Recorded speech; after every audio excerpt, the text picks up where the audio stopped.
Nilikha tayo na intelihenteng pagkalika. Tayo ay nilikha ng Diyos na masasabing marami tayong matututunan kung tayo po ay papasakop sa kalooban ng Panginoon. Hindi ba? Ano pa po sinasabi niya? Alisin ang dumi sa pila, lumalabas na isang kasangkapan na saganang mabubuko. Bakit? Tandaan niyo po, yung paglilinang ng Diyos sa ating buhay bilang mga mananampalataya, di ba? Kung tayo ay nasa lumang kalagayan, okay lang eh. Kung ano yung ating nakakitan, ano yung ating kalagayan, okay lang. But kung tayo tinawag ng Diyos sa pagbabago, alinsunod sa pagbabago, kailangan natin alisin yung hindi dapat na ating maging asal, pag-uugali, o tinatawag na magawi bilang mga tumusunod sa Panginoon. Tama? Kasi ito, paglilinis po ito eh. No? Pag tayo ay naibubo ng Diyos ng galang sa Kanya, magiging makinang tayo, hindi lang po pila. Mamahalin mga bato.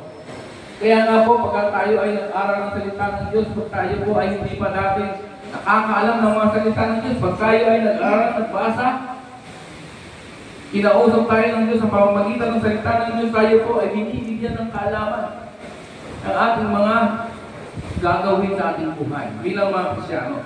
So kaya po hindi po ang buhay ay para maging kontento dahil ikaw ay ligtas na, dahil ikaw ay naniniwala sa Diyos, dahil ikaw ay may reliyon, kundi sa pagpapatuloy ng pagsaliksik upang malina ang buhay pagsunod sa Panginoon. Tama?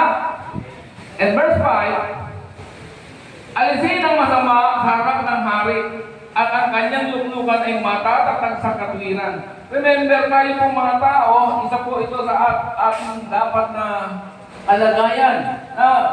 Kung tayo po ay tinawag ng Diyos sa kanyang presensya, gusto ng Diyos na alisin natin ang lahat ng mga bagay na hindi makapagbibigay sa kanya ng kaluguran o kaluwalhatian man. Gusto ng Diyos na alisin natin ang lahat ng bagay ng masasama. Hindi ibig sabihin yung anong klaseng masama. Diba? Pag alisin, andyan yung pag-iwas, paglaban, pangkontra, ano pa? Maraming sinasabi ang salita ng Diyos tungkol para maiwasan o maalis sa ating buhay yung tinatawag ng masama sa harap ng hari.